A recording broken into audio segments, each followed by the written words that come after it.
Hello, everyone, and welcome to Hot Takes with me, Reece, the marketing lady, and I'm Jasson. I'm the CTO, and I have a screw. Yay! So, you guys, I've been mulling it over. Provenance. Sounds like a fancy word, but it's important. Why? Because if you're not thinking about provenance of, credentials, code, you're screwed. You know why? Because you're not thinking principally. So I want you guys to tell me, do you agree with that? Do you vehemently disagree? What does provenance mean to you, and why should the listeners be thinking about it? So provenance sounds it does sound fancy, right? It sounds like I need my white jacket and I want a drink served on a doily, and we're probably somewhere in Connecticut. Pinkies out. Pinkies are always out. But what it really means is it's a fancy way of saying origin. Like, what is the origin of X? And also, equally as important, how do you know that thing to be true? So if we zoom out, right, and we think about just engineering and design principles in general, when we say something is principled or not principled, really what we're saying is in this big zoom out world, how do you know, like, what is it that you know to be true? How do you know that thing to be true? And then show me your reasoning framework. This sounds very philosophical. It does. So it turns out the roots of logic, which are the roots of the math, that actually is the roots of computer programming and processors, did come out of logic and did come out of that branch of math. And it actually does describe the limitations of what is possible. And that's a whole world that we can kind of get lost in. But ultimately, when we say principled, what we really mean is when you design a system, or when you're thinking about a system, you have algorithms and you have data.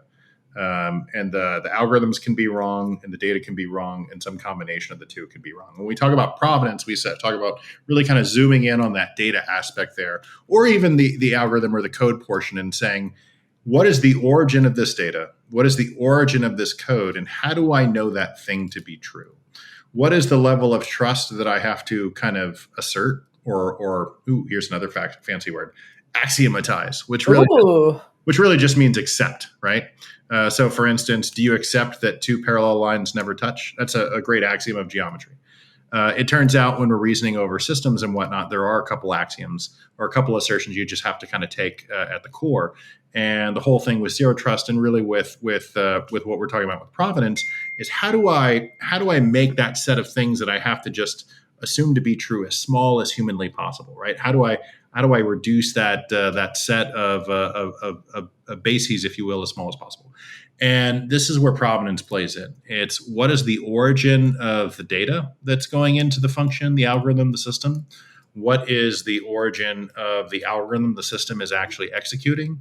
And how do I know those things to be true? So if I didn't know those things to be true, like say I'm a developer and there's a problem in production, I have to debug. If there's provenance, I'm in a better place than if there wasn't, because I'm screwed if there's not, and I have to debug this thing. Like, what's a day-to-day example of this mattering? So I'm investigating an incident.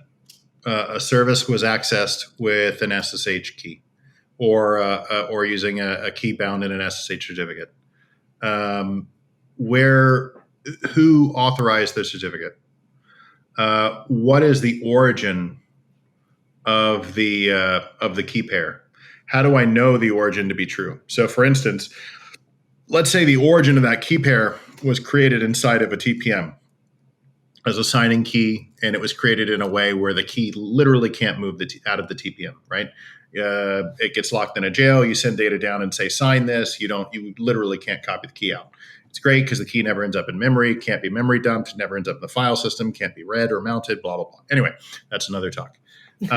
So how do I know the key that was used was in fact created in the TPM? How do you know? Can I verify that origin?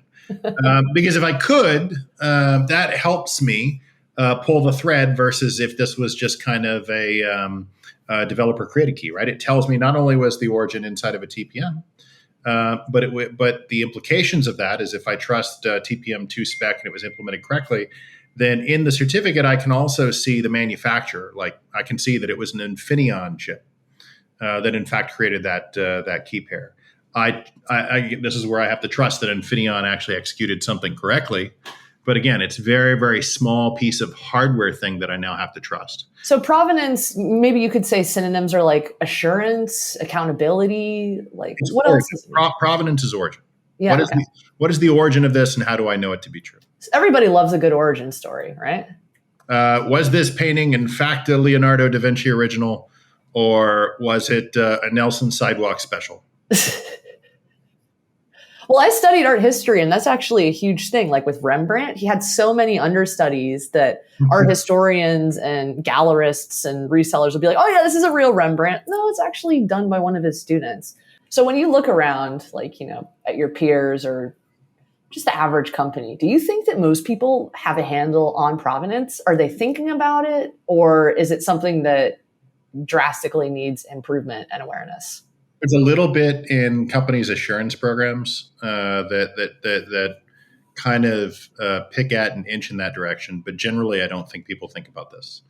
And why is that? Like, is it because it's boring? Is it because they're too busy? Like, why isn't there enough attention being devoted to this if it's going to make everybody's lives easier and more secure? So I was about to say, well, this is my opinion on it, but everything is opinion at this point. So number one is I'd say for a long period of time, most products and most kind of operations are really focused on building things that in their minds are kind of deterministic systems. If you put the same input in, you get the same output. And there's never any sort of ambiguity. Now, the reality is for the last 20 years of my career, it's almost impossible to run into a system that doesn't have some form of non-determinism that you have to deal with, and some form of production concerns around partitioning that you just kind of have to deal with. And so really considering that part of the problem, really kind of backing up and also consider that people might lie, right? Like maybe the data has been manipulated in flight or manipulated in a non-obvious way. Yeah. So like in the crypto world, when I say crypto, now I have to qualify. I don't mean crypto as in cryptocurrency. I mean like cryptography. Oh man. There's this property called integrity, and it's been around for a long time. And it's really this property of how do I know that a thing hasn't necessarily been modified in flight or in transit from the original sender. And when we're talking about the